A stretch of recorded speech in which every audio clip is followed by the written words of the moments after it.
Refiere una leyenda que al morir Zahara, la favorita en el harén de Abderramán III, llegó su inmensa fortuna para que fuese destinada al rescate de musulmanes cautivos en tierras cristianas. Los emisarios del califa recorrieron los reinos de León, Castilla y Navarra y el condado de Barcelona sin encontrar prisioneros que redimir. Y entonces Abderramán el Grande decidió emplear la herencia en construir un palacio dedicado al recurso de su esclava, Madinat al-Zahara, la ciudad de Flor. A 8 kilómetros de Córdoba, dirección oeste, al pie del Jabel al-Arús, Monte la Novia, cerca de Guadalquivir, comenzaron a excavarse los cimientos según Al-Mahari, el 18 de noviembre del 936. 10.000 operarios trabajaron en su construcción, que tardó 40 años. Cada día se colocaban 6.000 piedras talladas, aparte las obras de mampostería y los ladrillos. Cada 3 días eran necesarias 1.400 cargas de yeso y cal, y para su transporte utilizaban 1.500 acémilas y 400 camellos.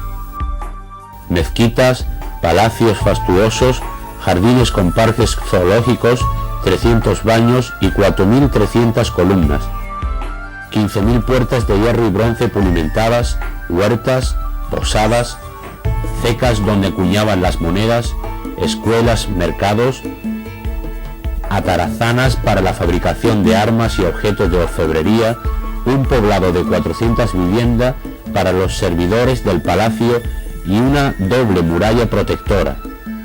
Los muros tenían un grosor de 2,5 metros, rodeando aquel rectángulo de 1,5 kilómetros de largo por su mitad de ancho. El cuerpo de guardia palatina interior estaba formada por 12.000 soldados, 4.000 infantes, 4.000 cenetes africanos y 4.000 caballeros andaluces. El servicio de criados por 3.750 esclavos y por último el harén por 6.000 hectáreas. Conjunto formado por habitaciones, patios y un baño de carácter unipersonal.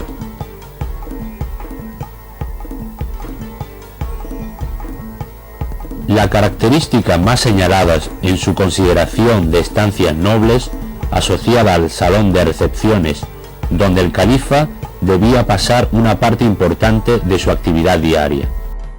Debieron construirse con unos pocos de años de posteridad al 957. El expolio y la destrucción que sufren los mármoles para obtener de ellos cal explica su enorme fragmentación. Excavado en los años 50 y restaurado en 1989. Residencia primero, Alcázar más tarde.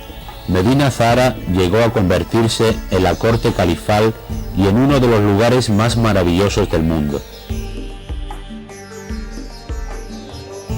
Este es uno de los majestuosos salones de recepción de esta ciudad califal. Constituye el núcleo central de un conjunto que forma además el pabellón situado enfrente, rodeado de 4 albercas y un vasto y extraordinario jardín.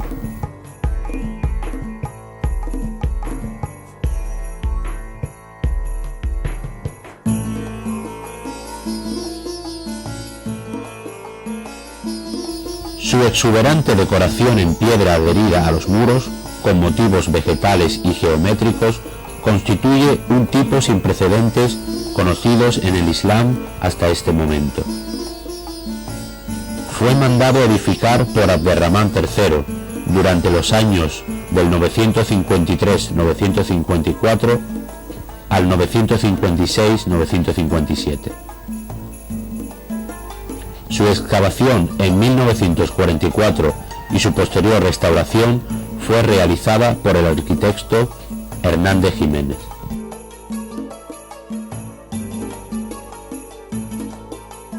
Por las crónicas sabemos que el arquitecto geómetra de Constantinopla, Maslama Inan Alat, dirigió las obras con un coste de 12 millones de dinares.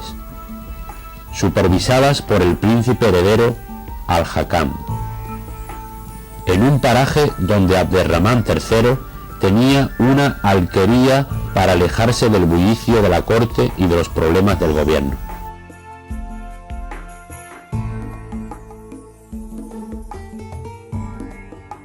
Como el emplazamiento elegido se hallaba sobre un declive, planificaron el edificio en 3 terrazas escalonadas.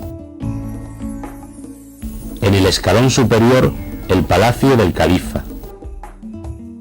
Después, huertos y jardines. En la planta de abajo, los salones de recepción, viviendas, mezquita y el resto de los departamentos.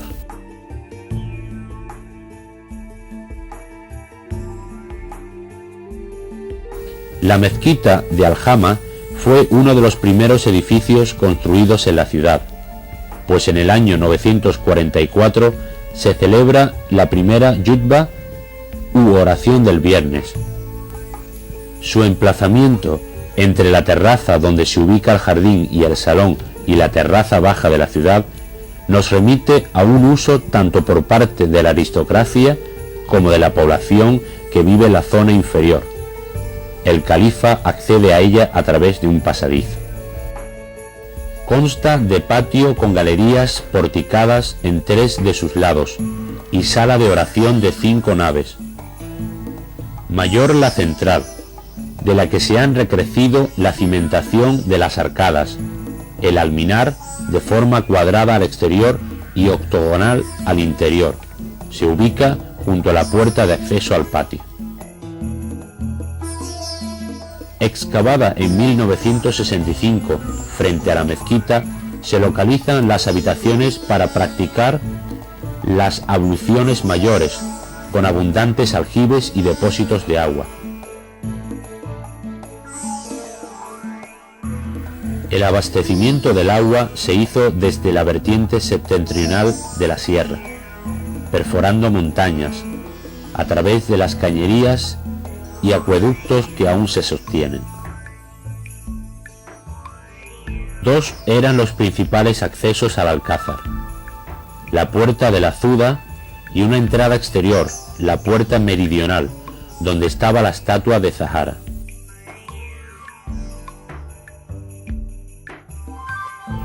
Esta gran arquería, concebida inicialmente con 15 arcos practicables, constituye la fachada porticada de una gran plaza de armas sensiblemente cuadrada, con al menos una crujía de habitaciones en su lado norte. Todo parece indicar que estamos ante una puerta importante de acceso al alcázar. En una reforma posterior, los arcos extremos fueron cerrados, dejando abiertos solamente los 8 centrales. Esta zona fue excavada en 1974 y restaurada en 1980.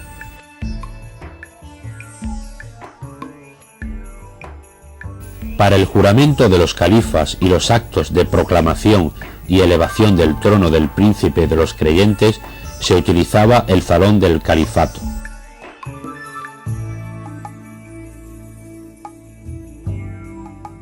Un edificio con los muros cubiertos de mármoles transparentes, de diversos colores, que a cada lado tenía 8 puertas con arcos de marfil y ébano, apoyados en columna de jaspe y cristal de roca con perlas y rubíes engastados.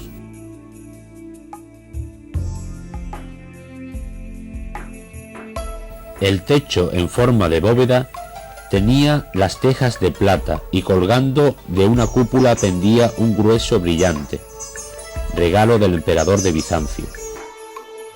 En el centro del salón había una fuente de mercurio que el califa gustaba mandar agitar para que sus irasiciones deslumbraran a los invitados. Estanques, palacios, baños, jardines, cortejos fastuosos, asombro de los visitantes, deleite de los moradores. Medina Zahara era un rincón olvidado del resto del mundo, imposible de imaginar. Salón destinado a las celebraciones de consejos y audiencias de carácter civil, donde los visires, máximos colaboradores y consejeros del soberano de la dirección del gobierno, desarrollaban el trabajo propio de su incumbencia.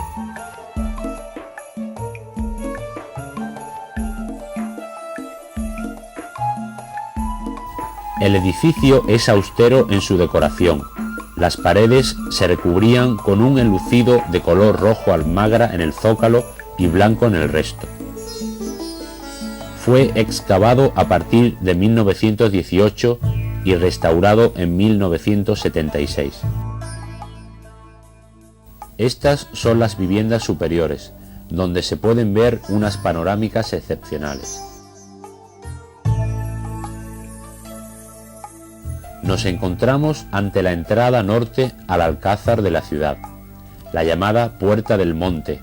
Hasta aquí llegaba una de las calzadas que comunicaban Medina Zahara con Córdoba. Se trata de una puerta en recodo, utilizada en las ciudades islámicas para reforzar su defensa y obstaculizar el paso.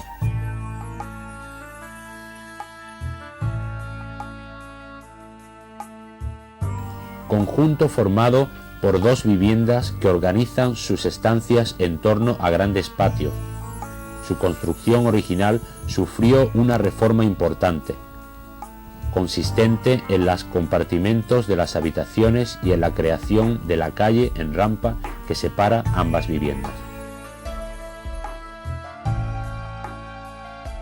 La situación estratégica, controlando el paso hacia las terrazas inferiores, parece indicar su uso como lugares de habitación de una parte de la guardia del palacio. Excavadas en los años 20, consolidadas en 1993.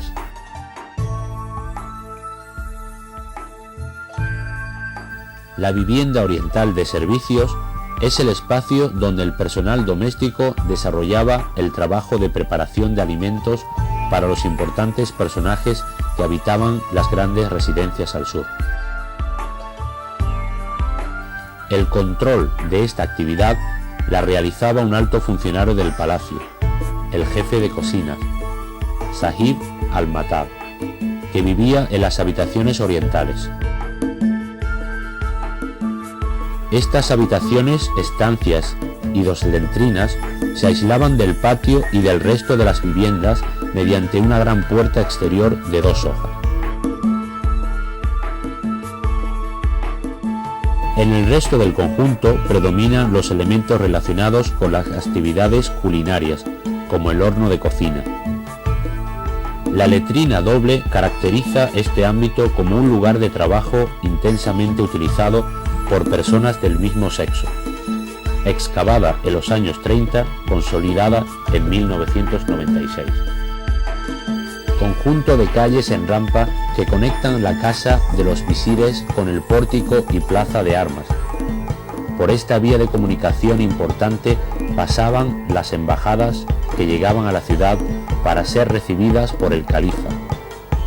Sobre los polletes adosados se alineaban la guardia, perfectamente ataviada al paso del séquito extranjero.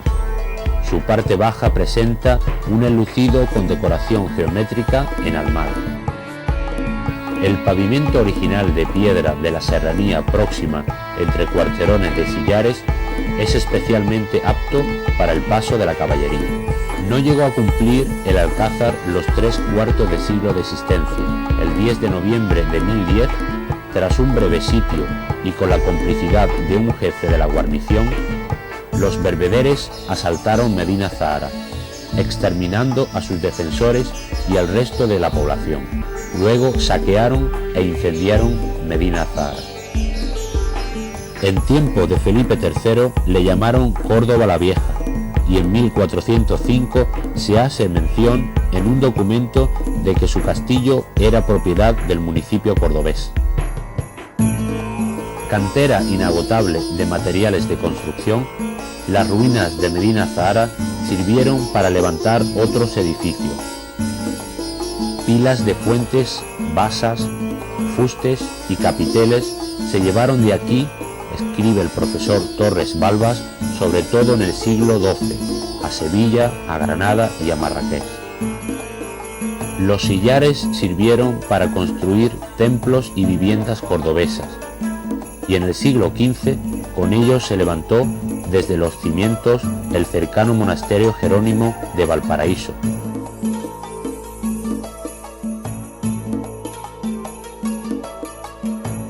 Esta grandiosa edificación influyó decisivamente en construcciones posteriores, que imitaron sus soluciones arquitectónicas como el Alcázar de Sevilla, la Alcazaba de Málaga